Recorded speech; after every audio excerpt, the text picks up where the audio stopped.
Success ain't a magic trick.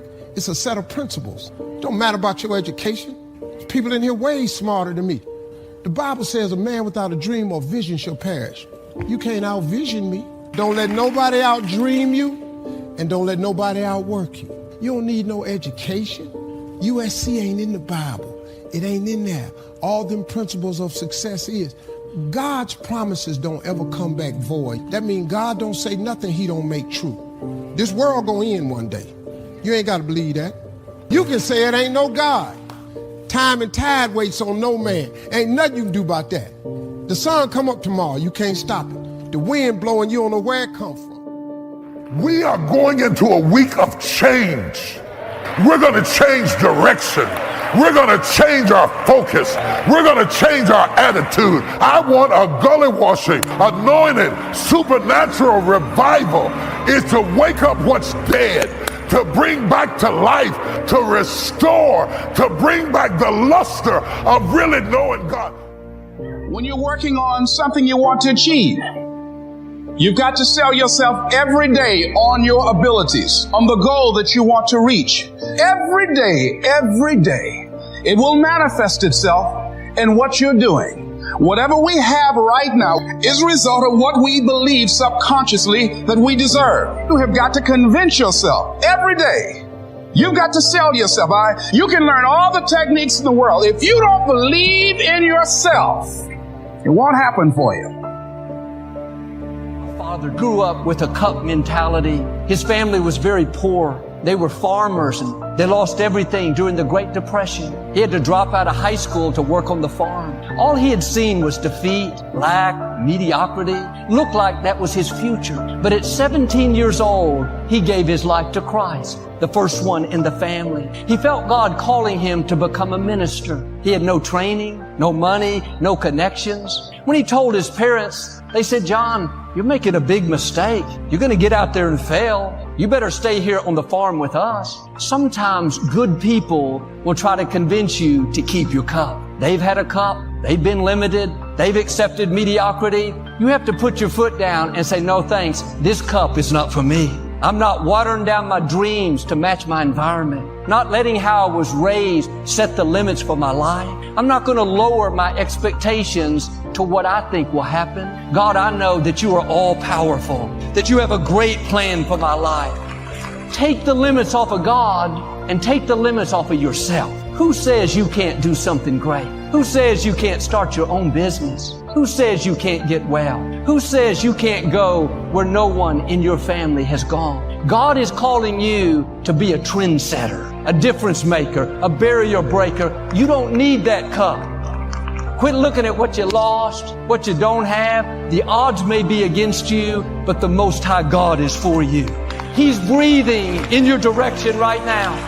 You're not on your own. You and God are a majority. Nothing can stand against Him. What He has purposed for your life will come to pass. Now get in agreement with God. All He needs to work with is mustard seed faith. You don't have to have great faith, just a little bit of faith. God, I believe you can take me where I can't go on my own, that I'm about to see the surpassing greatness of your favor. My father told me that when he was 17, he made up his mind that his children would never be raised in the defeat and poverty that he was raised in. What happened? He got rid of his cup. Victory starts in our mind. Abundance starts in our thinking. He had no reason to believe that. Nothing looked promising in his future. This is what faith is all about. God, I believe you can open doors I can't open. You can bring talent out that I haven't seen. You can make streams in the desert. You can take what was meant for harm and turn it to my advantage. He left the farm at 17. Didn't have a car. He had to hitchhike.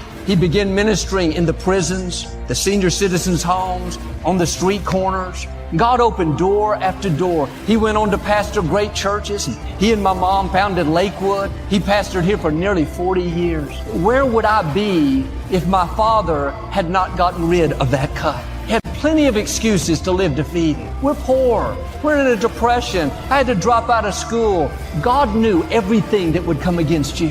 Every bad break, every disappointment, every hurt. If you'll get rid of your cup, He'll make up for the wrongs. They won't keep you from your destiny. They will launch you into your destiny. When my father was 75, we drove back to Paris, Texas, where he was raised. He wanted to reminisce and show me where he grew up. We went out on the land where his farm used to be, and we found the old well. He showed me where he went to school. Before we left, we drove around to see if we could find any of his friends. We got an address and we pulled up to this one place. It was very run down, dilapidated, didn't look like it was livable. Daddy knocked on the door and this man answered. They hadn't seen each other in 60 years. We went in and sat on these old stools. There were several buckets.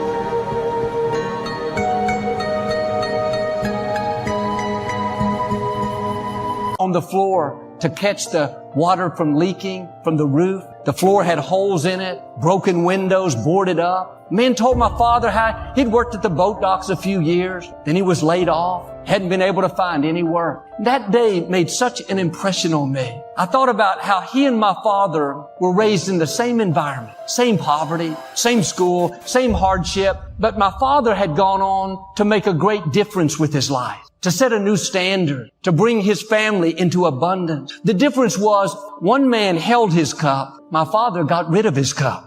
One man lowered his expectations to match his environment. He lived with excuses, settled for the status quo. He was a good man, but he was just hoping for a few coins. He stayed stuck where he was. It's interesting that God didn't love my father any more than he loved that man. It wasn't God holding him back. It was his cup. It was an old wineskin. He couldn't see the new things that God had in store. When your vision is limited, your life will be limited. It's amazing what happens when you get rid of your cup, when you enlarge your vision, when you believe big, when you pray bold prayers, when you dream great dreams. God said in Psalms, open your mouth wide and I will fill it. Are you asking for coins so you can survive when God is wanting to give you new legs so you can run? Why don't you get rid of that cup? You're not limited by how you were raised, by what didn't work out. If that was going to stop your purpose, God wouldn't have allowed it. It's a test. Are you going to settle for the cup? Live with a limited mentality? Or are you going to do like my father? Get rid of that cup and believe for the greatness God put in you. You can still become all God's created you to be. When you're in agreement with God, He'll make things happen.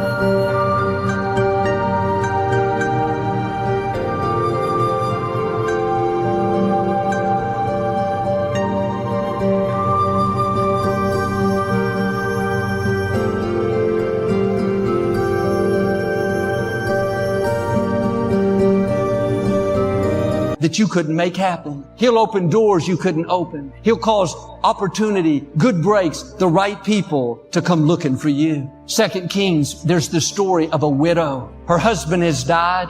She's run out of funds to pay her bills. Now the creditors are coming to take her sons as payment. All she has of any value is a small jar of oil. Elisha the prophet came by and told her to go to her neighbors and borrow as many empty containers as she could find. He specifically said, borrow not a few. Get as many as you can. She went out and gathered maybe a dozen containers and came back. Elisha told her to take the little oil that she had and pour it into one of the empty containers. Didn't make sense, but she did it. She filled up the first container, then another and another and another. The oil never ran out until she finished filling up all the containers. She went out and sold the oil, had plenty to pay her debts. The key phrase in this story is borrow not a few. She determined how much oil she was going to have. The oil only ran out when she didn't have any more containers. That's why God told her, borrow not a few. If she had borrowed twice as many containers,